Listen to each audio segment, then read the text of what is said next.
Have you ever noticed how people often say, "Stop the world, I want to get off"? I know I've said it. Usually after a long week, when work's become repetitive, when life feels noisy, when responsibilities start stacking on top of each other like somebody's playing Tetris with my stress levels. And in those moments, somewhere in the back of my mind, a voice appears and whispers, "I'd quite like a break from all of this. Not like forever, just for a bit, just long enough to catch my breath." And that got me thinking, what if the world actually stopped? What if the great cosmic train screeched to a gentle halt? The stars froze, the clocks stopped ticking, the phones stopped buzzing, emails stopped coming through, my bills stopped landing on the doormat, the arguments stopped echoing. Everything paused. And from somewhere beyond my own understanding, a conductor appeared. Not an angry conductor, not a disappointed conductor, a kind one. The sort that already knows your name. The sort that somehow understands exactly why you're tired before you've even said a word. And he looks at you and says, "Of course, you can get off for a while. No rush. We'll all wait. And stay with me, because near the end of this video I want to share the thing that this metaphor actually taught me. The thing that genuinely helps me when life gets loud. And it's not a quote, it's not a philosophy lesson. It's just something practical. Something that helps me remember that there are more carriages to this train than the one I'm currently stuck in. But first, let's step off the train. The platform. So you step down, and for the first time in years, there's nothing to do. There's nowhere to be. There's nobody to impress. You don't have targets or goals, destinations, deadlines. It's just stillness. And at first, it would probably feel amazing. The silence, the relief, the freedom. There's no expectations. There's no pressure. There's just existing. You sit there for an hour or a day. You might even sit there for a week. And then something strange begins to happen. You start looking back at the train. You start missing the movement, the uncertainty, the anticipation, all the possibilities, because as exhausting as life can be, it's also where all the interesting things happen. The first kiss, or the awkward conversation, the unexpected phone call, the dreams that work, the ones that fail, the random Tuesday that changes everything. The train is where life happens. The dream. Alan Watts had this idea, a thought experiment. He said, imagine that every night you could dream whatever life you wanted. Anything, absolutely anything. The first few nights would be incredible. You'd dream yourself rich or famous, you'd be powerful, you might become a king or a queen, you might be a superhero or a rock star. You'd win all the arguments, you'd never feel nervous, never get rejected, all of your wishes are granted. Your desires are immediately fulfilled. It sounds brilliant for about a week, or maybe a month, or a couple of years, but eventually you'd get bored. Because a story you already know the ending to becomes difficult to care about. A game with no possibility of losing stops being exciting. A movie you've seen 1,000 times doesn't have the same suspense. So eventually, you would start introducing uncertainty, mystery and challenge, risks, heartbreak, adventure, because these things don't actually ruin the story. They're what create a story. And eventually, what's suggested, you would dream a life so convincing that you'd completely forget that you were even dreaming. A life where you genuinely didn't know what happened next. A life where things mattered because they weren't guaranteed. Where success wasn't certain. A life where love could be lost. A life where courage actually meant something. And perhaps you would be dreaming you. Not because your life's perfect, but because it's real enough to feel, real enough to surprise you, real enough to matter. The carriages. And perhaps that's why the conductor smiles when you ask to leave the train, because he knows something you don't. You don't actually want the train to stop forever. You just want a reminder that you're allowed to walk between the carriages. And this might be the most important thing Alan Watts ever taught me. Because most people spend their lives trapped in a single carriage.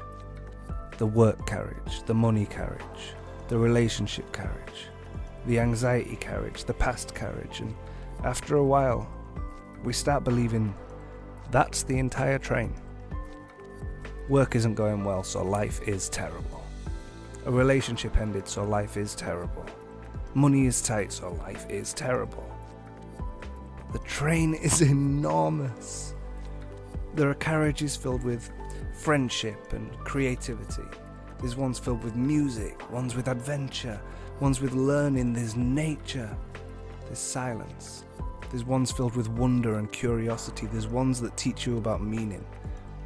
And the great joke is that we're so often desperate to get off the train that we forget we haven't explored it yet. I know I've done it. I've sat in the work carriage staring at a problem until it became my entire universe.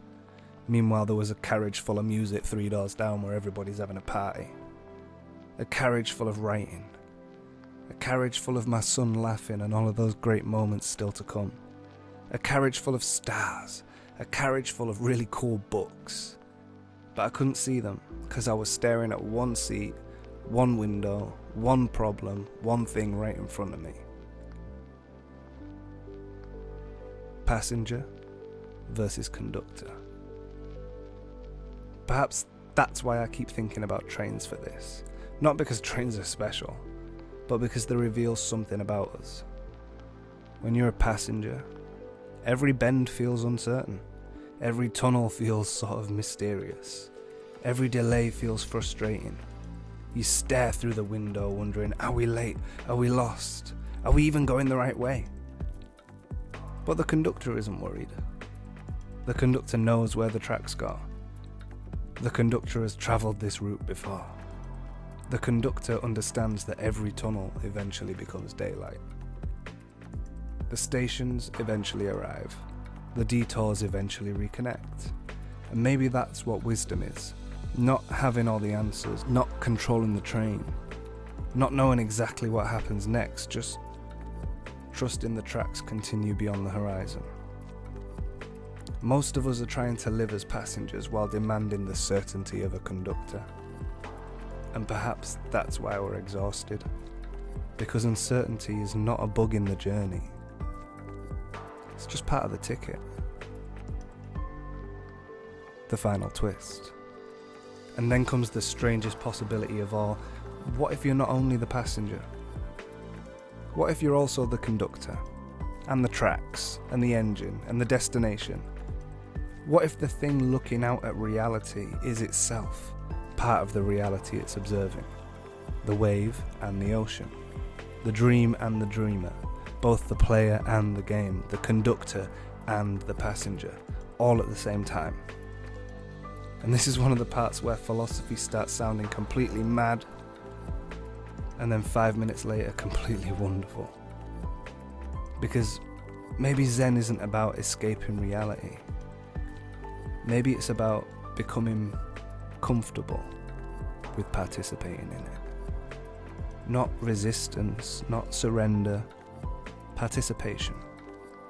The train moves, people arrive, people leave. Bodies age, dreams succeed, plans fail. The landscape changes. And Zen quietly says, yes. Not because everything is perfect, but because life is happening.